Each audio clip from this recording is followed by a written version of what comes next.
Good morning students. जैसे कि आपको पता है कि हम इकोनॉमिक्स का सेकंड चैप्टर लेके चल रहे हैं, people as resource. In previous chapter we will discuss about two stories, Sakal stories and Sakal stories and Vilas stories. In these stories we read about what is the difference between educated person and uneducated person. हमने इसमें क्या पढ़ा कि educated person और uneducated person के बीच में क्या क्या डिफरेंसेस हैं. In the two cases students we saw Sakal went to school and Vilas did not go. इसमें हमने क्या देखा कि जो शकल था वो स्कूल जाता था और जो विलास है वो स्कूल नहीं जाता था. शकल क्या था, फिजिकली फिट था, और जो विलास था वो क्या था, फिजिकली अनफिटेड था. आर्थराइटिस की प्रॉब्लम से, आर्थराइटिस का पेशेंट था और वो ज़्यादा क्या नहीं जा पाता था क्योंकि फाइनेंशियली बहुत वीक था. इसकी वजह से वो कहाँ नहीं जा पाता था, डॉक्टर के पास बार बार नहीं जा सकता था. In the case of Sakal several layers of education added to the quality of labour. देखिए मैंने आपको पहले ही बताया कि what is the effect of education in our life. जो एजुकेशन है, जो हेल्थ है, वो एक दूसरे से रिलेटेड करते हैं. They are inter related to each other. But education is क्या है, education is assets for a human being. जो एजुकेशन है वो एक एसेट होती है ह्यूमन बीइंग के लिए. कैसे, how can we say that? क्योंकि जो एजुकेशन होती है, through the education we can develop our human resource. जैसे कि हमने शकल की स्टोरी में पढ़ा, क्या है, उसने एक जो क्वालिटी ऑफ लेबर थी उसको इम्प्रूव की. वो पढ़ा, स्कूल गया, वोकेशनल कोर्स किया उसने कंप्यूटर का, और उसने अपनी एजुकेशन को आगे बढ़ाया. और एजुकेशन बढ़ने से क्या हुआ, उसने अपना एक सॉफ्टवेयर डेवलप किया, उसने अपना ऐप डेवलप किया, जिससे उसके जो फर्म थी उसके प्रोडक्शन में इंक्रीज़ हुआ. और जब प्रोडक्शन इंक्रीज़ हुआ तो क्या किया, उसके जो बॉस था उसने क्या किया, उसको प्रमोट किया, जिसकी वजह से उसका जो अर्निंग है, जो उसका लिविंग स्टैंडर्ड है वो इम्प्रूव हुआ. वहीं दूसरी तरफ अगर हम विलास की बात करते हैं तो विलास ने क्या किया, विलास एक तो हेल्दी नहीं था, अनहाइजीनिक कंडीशन में रहता था. दूसरा उसने क्या किया, स्कूल नहीं जाता था, तो उसने अपनी मदर के प्रोफेशन को ही फॉलो करना शुरू किया, जिसकी वजह से क्या है, जो उसका अर्निंग था, जो अर्निंग क्राइटेरिया था, वो वहीं तक सिमट के रह गया, लिमिटेड हो गया, जिसकी वजह से जो अर्निंग सोर्सेज थे वो पूरी तरीके से बंद हो गए और वो अपनी जो लेबर क्वालिटी थी उसको इंक्रीज़ नहीं कर पाया. तो we can say there is a lot of importance of education and health in our life. Our next topic is economic activities by man and women. जो इकोनॉमिक एक्टिविटीज़ होती हैं man and women के थ्रू, वो कौन कौन सी होती हैं. शकल, देखिए शकल एंड विलास का हमने एग्जाम्पल पढ़ा. There are 3 types of economic activities in our country, primary, secondary and tertiary. Primary activities related to agriculture, fishing, animal husbandry. If we talk about secondary activities related to production, manufacturing. If we talk about territory is related to transportation, communication, bank etcetera. ठीक है. अगर देखिए मैं आपको simple से एक example देती हूँ शुगर केन का. शुगर केन किससे रिलेट कर रही है, हमारी शुगर केन हमारी रिलेट कर रही है एग्रीकल्चर फील्ड से, यानी कि it is included in primary sector. और सेकेंडरी सेक्टर जब शुगर केन से शुगर बनता है, दैट मीन्स मैन्युफैक्चरिंग. थर्ड, जब वो ट्रांसपोर्ट होता है through the communication, that means tertiary sector. तो we have these sectors are called economic activities. Now further economic activities divided in two parts, market activities and non market activities. देखिए marketing activities वो activities होते हैं जिसे एक individual perform करता है profit and pay के लिए. It is perform by a person to earn pay and profit. Just like हम कह सकते हैं गवर्नमेंट सर्विसेज इसमें आती हैं, बड़े बड़े बिजनेस इसमें आते हैं, बड़ी बड़ी इंडस्ट्रीज़ इसमें सेटअप होती है. और फिर अगर हम बात करते हैं नॉन मार्केटिंग एक्टिविटीज़ की, तो नॉन मार्केटिंग एक्टिविटीज़ किस में आती हैं, हमारी सेल्फ कंज्यूम्शन में. किस में आती हैं, सेल्फ कंज्यूम्शन. सेल्फ कंज्यूम्शन का मतलब होता है जिसे लोग खुद की अर्निंग के लिए करते हैं. और ये ज़्यादातर हमारी किस में आती है, एग्रीकल्चर फील्ड में आती है, क्योंकि जो हमारा एग्रीकल्चर सेक्टर होता है वो किसके लिए होता है, हमारा सेल्फ कंज्यूम्शन के लिए होता है. Consumption and processing of primary product and own account production of fix asset, जो हम फिक्स एसेट के लिए करते हैं. जैसे कि हमारा एग्रीकल्चर फील्ड है, एग्रीकल्चर फील्ड में क्या है कि जो भी हम प्रोडक्शन करते हैं वो सेल्फ कंज्यूम्शन के लिए करते हैं. तो इसमें हमारा किस में आएगा, ये हमारा नॉन मार्केटिंग एक्टिविटीज़ में. तो अभी हमने क्या पढ़ा, primary primary activities related to agriculture, secondary activities related to manufacturing, and tertiary is related to transportation and communication. Further, economic activity divided into two parts: marketing for performed pay and profit, non-marketing performed self-consumption. Due to historical and cultural reason there is a division of labor between men and women. आपको पता है जो हमारा historical और जो cultural reason है इसकी वजह से मैन एंड वीमेन का क्या है, वर्क डिवाइडेड है बिटवीन मैन एंड वीमेन. इसमें क्या होता है, जो मैन है वो परफॉर्म करता है किसके लिए, जो बाहर के काम होते हैं, ठीक है, जो अर्निंग उसकी परफॉर्मेंस होती है उसके लिए वो उसको अर्न करता है. और जो वीमेन्स होती हैं वो क्या करती हैं, जो डोमेस्टिक चोर्स होती हैं उनको वो उन पे वो वर्क करती है. किस पे वर्क करती हैं, डोमेस्टिक चोर्स पे. जैसे अगर हम बात करते हैं सकल के मदर एंड फादर के, तो Sakal's mother Sheela cooks food, clean utensil, wash cloth, clean the houses and looks after her children. क्या करती थी वो, जो डोमेस्टिक चोर्स थे उनके ऊपर वो काम करती थी, चाहे वो फूड को कुक करना हो, हाउस की देखभाल करनी हो या क्लॉथ्स को क्लीन करने हो. और वहीं जो सकल के फादर थे बूटा, कल्टीवेट द फील्ड, वो क्या करते थे, कल्टीवेट करते थे फील्ड को. जैसे आपने सुना है पहले कल्चरली ये माना जाता था कि मैन एंड वीमेन का वर्क डिवाइडेड है, ठीक है. लेकिन अब के टाइम में क्या होता है, अब के टाइम में womens are equal to mens only because of their education. और पहले के टाइम में जो डिफरेंसेस थे वो भी ओनली बिकॉज ऑफ एजुकेशन थे, क्योंकि पहले के टाइम में जो वीमेन्स थी वो इलिटरेट हुआ करती थी, उनको इकोनॉमिकली और एजुकेशनली वीक माना जाता था. वीमेन को इकोनॉमिकली वीक क्यों माना जाता है, क्योंकि वो एजुकेशनली वीक होती है. और जो मैन है उसे क्यों स्ट्रांग माना जाता है, क्योंकि अगर हम बात करते हैं दोनों की एजुकेशन के बारे में तो जो ज़्यादा इम्पोर्टेंस है वो किसको दी जाती है, मैन के एजुकेशन को इम्पोर्टेंस दी जाती है रेदर देन वीमेन.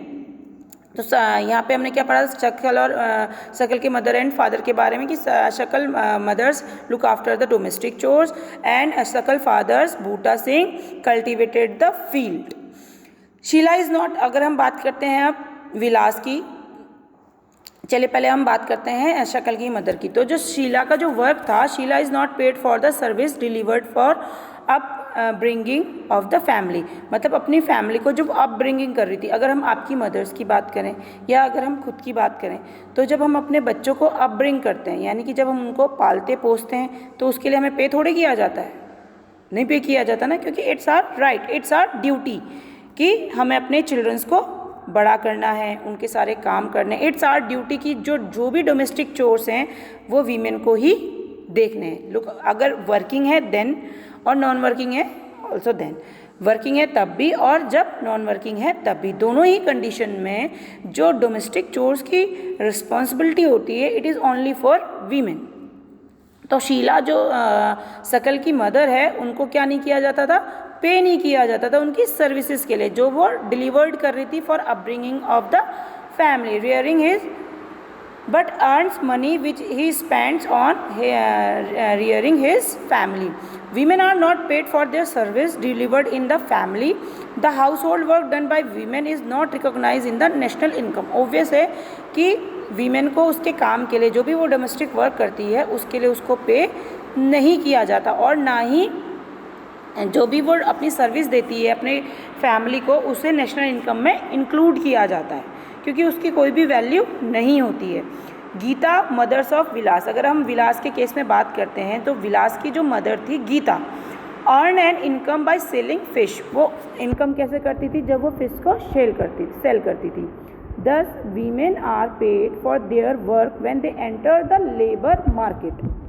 ठीक है, वीमेन को पैसा कब दिया जाता है, जब वो लेबर मार्केट में एंटर करती है. मान लीजिए एक डॉक्टर है, ठीक है, वो जो भी अर्न करेगी वो नेशनल इनकम में इंक्लूड होगा, लेकिन एज अ मदर जब वो घर में काम करेगी तो उसके वर्क को नेशनल इनकम में इंक्लूड नहीं किया जाता है. दैट मीन्स कि एक वीमेन जब लेबर मार्केट में एंटर करेगी तभी उसकी जो अर्निंग होगी उसे नेशनल इनकम में इंक्लूड किया जाएगा.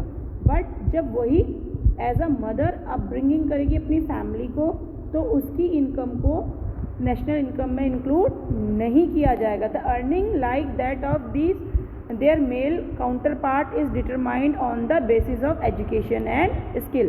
किसके ऊपर बेसिस रहते हैं, एजुकेशन एंड स्किल पे.